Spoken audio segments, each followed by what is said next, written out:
Soyez les bienvenus si vous nous rejoignez sur l'antenne de Grand Lille TV. Nous sommes le vendredi 4 avril.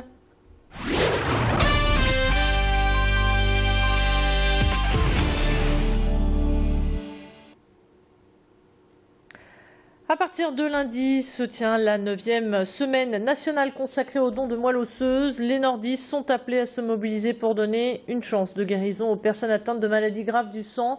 C'est justement le cas à l'université de Lille 1, où 6 jeunes de l'association Capucine et de la fondation Massif sont venus sensibiliser les étudiants pour qu'ils s'inscrivent sur le registre national qui ne compte actuellement que 220 000 donneurs.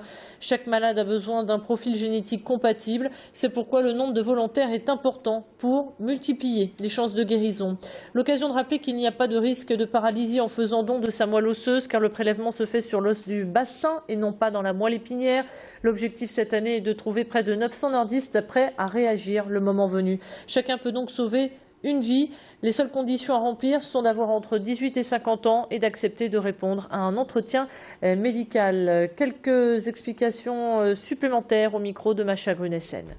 C'est vrai que c'est un espoir pour la famille, pour le malade, bien évidemment. Moi, j'ai été greffée en juin 2011. Voilà, mais mes frères et sœurs n'étaient pas compatibles. On a trouvé un donneur sur le registre. Et voilà, c'est aussi grâce à lui que je suis là aujourd'hui, en fait. Je peux comprendre que tout le monde ne veuille pas le faire, mais c'est sûr que ça sauve une vie. Enfin, tomber malade, on ne choisit pas. Voilà, moi, je rentrais en 5e année d'études quand je suis tombée malade. On s'y attendait pas.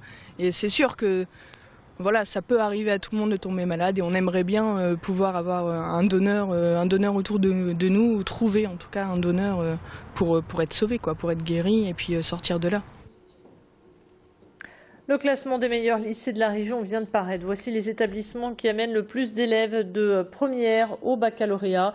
En première position, on retrouve la Croix-Blanche à Bondu, suivi de Saint-Adrien à Villeneuve-d'Ascq et les arts appliqués du textile à Roubaix arrivent en 3e position. Coup de projecteur à présent sur Swing ton handicap. Tout au long de ce week-end, les non-valides sont invités à faire du golf avec des personnes valides. Pour cette 7e édition organisée par les étudiants de Lille 2, quelques enfants handicapés se sont rassemblés sur le green de Mérigny pour découvrir cette activité sportive de manière ludique. Ici, il n'y a pas de différence. Tout le monde est sur le même pied d'égalité. Les règles appliquées sont les mêmes pour tous. L'avantage du golf est que cette discipline s'adapte à la plupart des handicaps. Exemple avec Nino Ouraba qui a un bras atrophié et qui, à force de persévérance et de talent, est aujourd'hui devenu capitaine de France d'handigolf. Tanguy Lécluse l'a rencontré pour nous. L'événement a grandi depuis des années. Il est venu ici à Mérigny où il y a un accueil superbe. Et puis le vendredi est dédié aux scolaires avec des classes avec des enfants valides et des enfants handicapés. Et ils participent à des tas d'ateliers, ils découvrent le golf qui a besoin vraiment d'aller à la rencontre des gens, sortir de cette image qu'on a du golf, d'un sport fermé et tout. C'est très ouvert, c'est un sport qui n'est pas cher, c'est un sport qu'on peut pratiquer à tout âge, tous ensemble, c'est ça qui est génial. On poursuit cette édition en musique avec la préparation de la 11e édition de Lille Piano Festival. Cette année, les prodiges du piano se rassembleront du 13 au 15 juin prochain, un peu partout sur la capitale des Flandres, au Nouveau Siècle, à la gare Saint-Sauveur ou encore au Palais des Beaux-Arts, mais aussi pour la toute première fois au Louvre-Lens qui accueillera un ciné-concert le dimanche 15 juin. Le programme est encore gardé secret. Il sera dévoilé au public d'ici une quinzaine de jours. Et bien sûr, on vous tiendra informé. Mais on peut d'ores et déjà vous dire que de grands musiciens seront au rendez-vous, comme Marie Vermelin ou encore Maxime Zecchini. Et puis d'autres surprises également vous attendent, comme un joli mélange entre la musique classique et la musique contemporaine. D'autres précisions avec Jean-Claude Casatsu. Il y a des afters, il y a des électros, il y a des happenings, il y a des conférencières qui jouent en même temps le piano. Vous avez des comédiens qui vont venir nous rejoindre et lire des textes. Donc il y a autour du piano, il y a tout ce qui peut en effet le mettre en valeur, que ce soit sur le plan de la littérature, des styles, la musique symphonique classique, la musique contemporaine, le jazz et aussi des musiques électroacoustiques. Voilà, sur ces 3 jours, 60 artistes vont se relayer pour vous faire vibrer et voyager.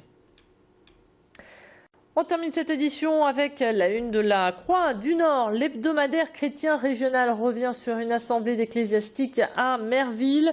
200 chrétiens nordistes s'y sont réunis pour évoquer la paroisse de demain, ce qui a donné naissance à des échanges plutôt intéressants.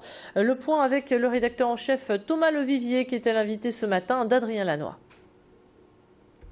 Réfléchir à l'église de demain, mais sur un thème un peu plus resserré que les vastes thèmes que pourrait être l'église de demain, c'est-à-dire le thème de la paroisse. Avant, il y a une vingtaine d'années, un clocher était égal à une paroisse. Donc dans une grande ville, on pouvait avoir 3-4 paroisses. Depuis donc une vingtaine d'années, il y a eu des regroupements. Et là, il s'agit de passer une étape suivante, qui est la paroisse de 2020 peut-être, et notamment liée au manque de prêtres. Comment, avec moins de prêtres, on s'organise? Est-ce qu'on fait autant? Est-ce qu'on fait moins? Et si on fait moins, qu'est-ce qu'on fait en moins? Une dernière information à vous communiquer, la programmation du Main Square Festival vient d'annoncer une nouvelle recrue sur scène. Le groupe pop anglais The 1975 se produira à la Citadelle d'Arras le samedi 5 juillet et s'ajoute donc à la longue liste riche et variée de ce festival qui fête cette année, je vous le rappelle, ses 10 ans. Fin de cette édition, on se retrouve dans un instant pour votre météo. À tout de suite.